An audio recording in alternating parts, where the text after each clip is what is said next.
Confrontés à ceux que la société considère comme des rebuts, comme des déchets, les éducateurs de rue ne peuvent se satisfaire de cette situation. Pour eux, les êtres qui sont en face d'eux sont d'abord des victimes d'un ordre social injuste. Et il est encore plus injuste de les exclure, de les sortir de l'ordre de l'humain. À ce titre, l'éducateur est véritablement un insurgé, c'est un révolté. Cette colère, un homme l'incarne parfaitement. C'est Jean Bosco, Don Bosco. Don Bosco est ordonné prêtre à 26 ans, en juin 1841 à Turin. Et puis, comme dans toutes les histoires de vocation, il y a une scène fondatrice. Don Bosco se prépare à célébrer la messe dans la petite église de Saint-François d'Assise. Un adolescent qui se présente dans la sacristie en courant est chassé à coups de balai par le sacristain. Don Bosco s'interpose et lui demande « Comment t'appelles-tu » ? « Barthélemy Garel. » C'est effectivement un orphelin de 16 ans qui a quitté sa campagne pour chercher du travail à Turin. Alors, dans ce quartier populaire du Val d'Occo, le prêtre et le vagabond sympathisent, comme on dirait aujourd'hui. Le dimanche suivant, Barthélemy revient avec 8 autres jeunes. Et de semaine en semaine, c'est une armée de mômes qui vient retrouver l'affection et la parole de Don Bosco. Il les aide à prier, et puis pressé par leurs questions, il finit par décider de leur donner les premiers rudiments d'instruction.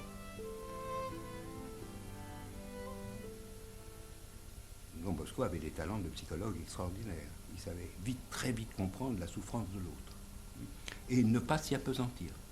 Il a perdu son père quand il était bébé, il avait 21 mois, et ça lui a donné l'envie d'une famille. Lui-même avait été garçon de ferme. Il a eu une enfance qui n'était pas facile.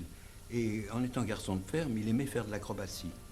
De la prestidigitation, il aimait s'amuser, il aimait le bruit, il aimait chahuter, enfin, c'est un homme très très vivant.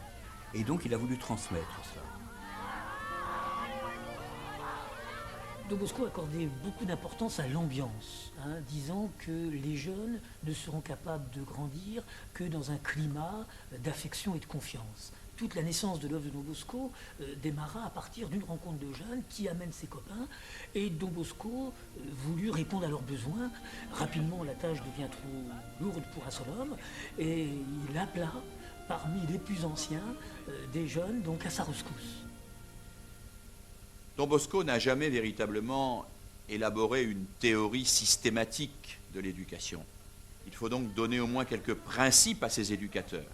Premier principe, le jeune, quand il arrive, quoi qu'il ait fait, il a droit à ce que l'on ignore son passé. Il a droit à ce que l'on ne s'occupe pas de ce qu'il a pu commettre avant. On redémarre à zéro avec lui. Deuxième principe, l'éducation, ça n'est pas simplement dans la transmission des savoirs que ça s'effectue, c'est aussi sur la cour de récréation, comme il dit. C'est aussi en jouant au foot, c'est aussi en organisant la vie collective. Et le compagnonnage avec le jeune va être dans toute sa vie quotidienne. Et puis enfin, troisième principe, la formation professionnelle. Don Bosco accueille des petits maçons, des fils de paysans, des enfants qui ont des rudiments du métier de charpentier. Il faut leur redonner la dignité de leur métier, leur permettre de relever la tête pour ne pas être exploités. Alors avec ces trois principes, Don Bosco est le premier à proposer l'idée qui nous paraît si banale aujourd'hui et qui est si révolutionnaire à l'époque, l'idée de prévention.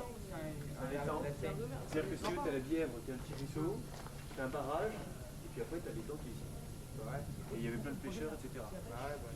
C'est-à-dire que les jeunes qui viennent nous sollicitent des fois pour des sorties, pour des séjours, pour des activités autres que les devoirs. Il faut qu'il y ait de la carpe dans les temps. Tout à l'heure, donc, il y a une vente là qui est arrivée. Donc eux, ce qui les intéressait, c'est la sortie pêche, parce qu'ils ont déjà fait une sortie comme ça avec nous, et puis ils souhaitaient approfondir en faisant de la pêche plutôt de nuit.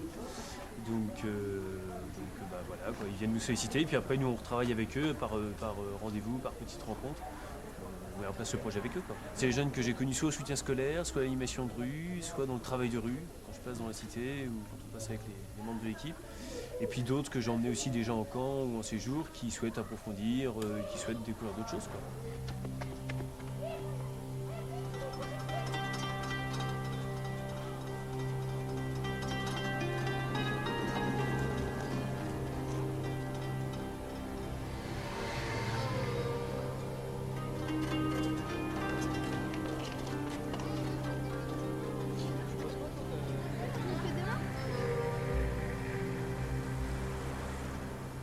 Val de Causse, c'est une association de prévention qui s'est installée voici 5 ans sur Argenteuil. On a repris le nom de l'œuvre de Don Bosco. Val de Causse, c'était le nom du quartier dans lequel il a lancé son œuvre et c'est devenu un signe d'espérance pour tous les jeunes les plus défavorisés.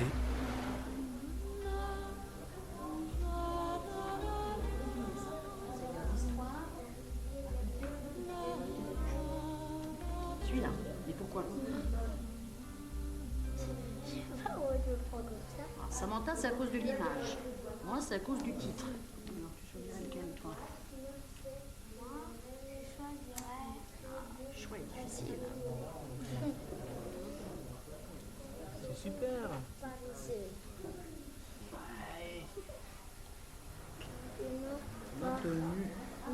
Alors concrètement, il y a une équipe d'éducateurs professionnels. Il y a des jeunes qui font leur service civil et puis il y a des bénévoles.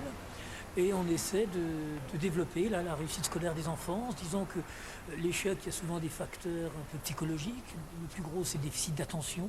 Lorsque l'enfant se sent écouté, lorsqu'il est capable de vider sa tête, il va être capable de se mettre au travail. Où est-ce que tu as fait l'erreur? Penses-tu que 18 plus 28, combien ça fait? Quand je change de côté, je change de fil. Quand je change. Et la danse, ça relaxe, ça rend cool ou pas? J'ai pas l'impression. Si la danse c'est bien, attends. Oui, non, mais est-ce que ça rend pas cool? Ça relaxe pas? Ça donne plutôt envie de. Ouais. Donc on est dans un système de répression. L'attitude éducative, c'est la surveillance, la sanction. Don Bosco, lui, est dans la prévention. Et dans la prévention, ce qui lui importe, c'est d'être présent auprès du jeune. Présent d'une manière un peu particulière qu'il définit d'un terme très difficilement traduisible, l'amorevolezza. L'amorevolezza, c'est la proximité, le fait de s'intéresser à ce qui intéresse le jeune, d'être à côté de lui, d'être attentif à ce qu'il est. C'est ça.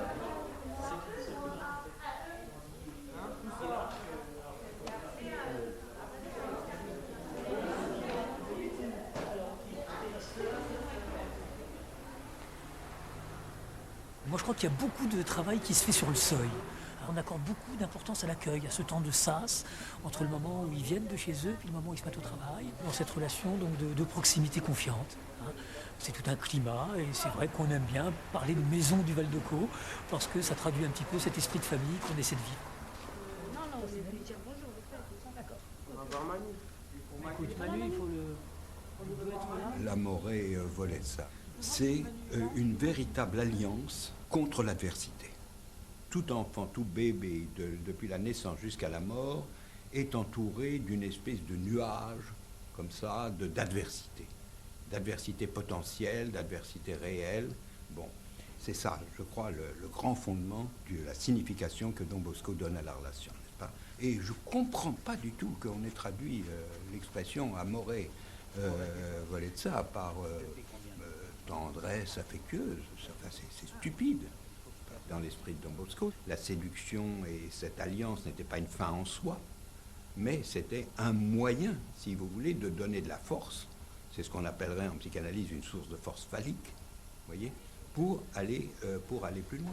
On a une relation entre les éducateurs et les jeunes, et c'est cette relation qui nous permet de nous exprimer et qu'on puisse être entendus. On a un minimum de respect, ils sont plus âgés que nous, ils sont là pour nous éduquer, on n'a pas à les traiter comme entre copains. Alors la question que l'œuvre de Don Bosco nous pose, c'est finalement, doit-on se méfier de l'affectivité en éducation? Quiconque, disait Lacan, croit avoir une bonne fois pour toutes liquidé son affectivité et les problèmes qu'il a avec elle est un imposteur. Et l'éducateur là-dessus est comme tout le monde. Il a des problèmes avec son affectivité. Ce que nous devons tenter de faire comme éducateurs, c'est d'être le moins aveugle possible, d'avoir aussi peut-être des lieux où nous pouvons en parler avec d'autres pour prendre la distance nécessaire avec nous-mêmes et avec les jeunes que nous sommes chargés d'éduquer. Il ne pensait pas du tout qu'il avait quelque chose à dire. Et il se parlait. Et il se parlait. Quand je lui demande quelque chose, elle me regarde avec un air parfaitement vide. Elle me fait souffrir. Et en même temps, il y a plein de moments où j'ai envie de la secouer très très fort parce que je la sens dans une impuissance à penser. Ça n'est pas un groupe de psychothérapie, ça n'est pas de la dynamique de groupe, mais on est là face à un problème. Et ce problème, c'est un problème qui vient du terrain, c'est ce qu'on ne sait pas faire comme on voudrait le faire. Et ça, les enseignants sont dans une solitude terrible vis-à-vis de ça. Son texte a été lu pratiquement à l'unanimité dans toute la classe. Et je l'ai vu, mais il avait un sourire. C'était beau à voir, quoi. Je me dis, en même temps, c'est des petits trucs qui, pour sa personne, vont compter, quoi. Mais à quel prix pour le reste, quoi? C'est ça mon problème. Et comment pouvez-vous faire, alors, pour trouver un peu plus de sérénité? C'est-à-dire pour que cette émotion qui vous envahit puisse un peu, à l'intérieur de vous, rester à distance? Je voulais qu'on arrive à retrouver un équilibre de relation, en tout cas, ensemble. Puisque là, elle en arrivait à cracher sur les autres, à balancer des cartables en l'air. Je pense que Ruth m'avait dit qu'il ne sentait pas autant que moi. Je voyais quelque chose de pire que ce que c'était, en fait. En fait, ton inquiétude à la voir régulièrement, ce serait d'avoir... Après que l'enseignant ait dit son désarroi, justement, nous essayons de passer de l'autre côté de la barrière, c'est-à-dire nous demander, mais qu'est-ce qui se passe dans la tête de ce gosse, ou de ce collègue, ou de ce parent, etc. Et à ce moment-là, on s'aperçoit qu'il y a une logique, qu'il y a des choses déterminantes. Par exemple, quand on pense qu'un Don Bosco a perdu son père très tôt, ça ne peut pas être indifférent à la façon dont il a construit positivement sa vie. Mais il aurait très bien pu devenir délinquant aussi pour protester contre le fait que la vie se soit passée comme ça et pas autrement. Et c'est ce qui arrive avec nos adolescents. Au moment où Don Bosco éduque dans son oratoire les gamins de Turin, un autre Italien célèbre, Carlo Collodi, écrit Pinocchio. Pinocchio qui est aussi une belle métaphore éducative, puisque Pinocchio c'est le pantin, et le pantin qui finit par se défaire de ses liens, qui finit par exister en échappant à son père, y compris en échappant à l'amour que son père et que la fée lui portent, amour excessif dont il faut se défaire enfin pour pouvoir devenir, dit-il, un vrai petit garçon.